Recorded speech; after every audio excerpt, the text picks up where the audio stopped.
Bonjour les amis, alors on continue notre livre des nombres. Cette fois-ci, nous sommes au chapitre 2, nous allons parler d'une organisation que l'on veut militaire. Le Seigneur parla à Moïse et à Aaron.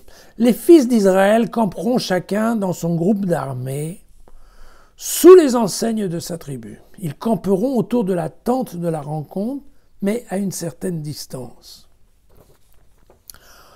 En avant, à l'est, camperont les armées qui forment le groupe du camp de Juda, et camperont avec lui la tribu d'Issachar et la tribu de Zabulon.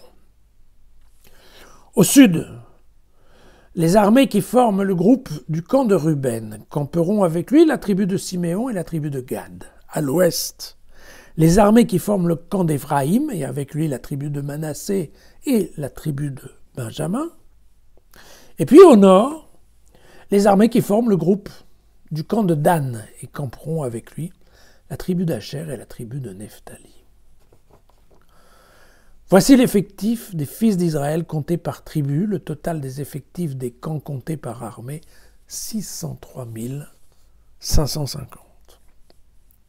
Et donc vous voyez bien que, ce que je vous ai dit hier, cette histoire, il y a vraiment une grande importance qui est donnée dans la Bible, mais donc dans le livre du Lévitique comme dans le livre des Nombres, à l'implantation géographique du peuple autour du temple.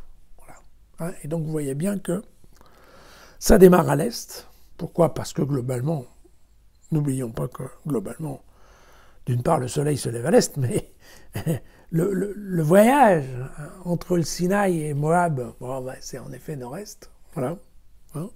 Et donc c'est là à l'est qu'on va avoir la plus grande concentration militaire. Mais vous voyez que tout est bien défini. Vous avez les armées sont réparties en 4 pôles de 3 tribus autour du temple. Voilà. Si on fait le total, les 603 550, il va de soi que si vous allez par exemple dans le livre de l'Exode, à la fin, au chapitre 38, eh bien, où on compte en effet, on fait les comptes financiers de la construction du temple et on voit qui paye. Et en effet, on va tomber pareil sur ce même chiffre-là. Donc il y a vraiment une continuité entre le livre des Nombres et le livre de l'Exode. C'est pas, voilà, on n'est pas complètement. Il y a une réalité qui est tout est fait pour que ça soit coordonné, ça va de soi.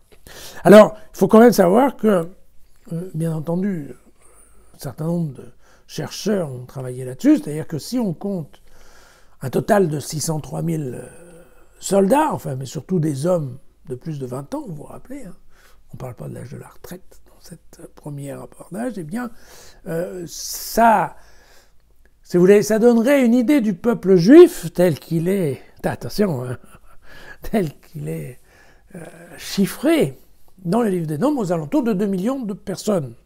Parce que bien entendu, il faut rajouter les femmes et les enfants. Voilà. 2 millions de personnes, sachant que ça n'a aucune, encore une fois, on assiste là-dessus, même si le livre des Nombres a cette approche chiffrée, il ne faudrait surtout pas qu'on se dise « Ah, parce qu'il y a des chiffres, c'est sûr !» Parce que c'est pas ça du tout. Probablement, ces chiffres n'ont rien à voir avec une quelconque réalité. Ce n'est pas grave. Il y a des chiffres et à nous d'essayer de comprendre ce que ces chiffres veulent dire. Mais surtout, attention, ne faisons pas cette erreur de penser que s'il y a autant de renseignements, c'est parce que, voilà, on a pu filmer, on a pu prendre des photos. Enfin, voilà. Rien de tout ça. Attention, on est dans un texte qu'on pourrait appeler une légende. Voilà. Désolé de vous le rappeler. À demain.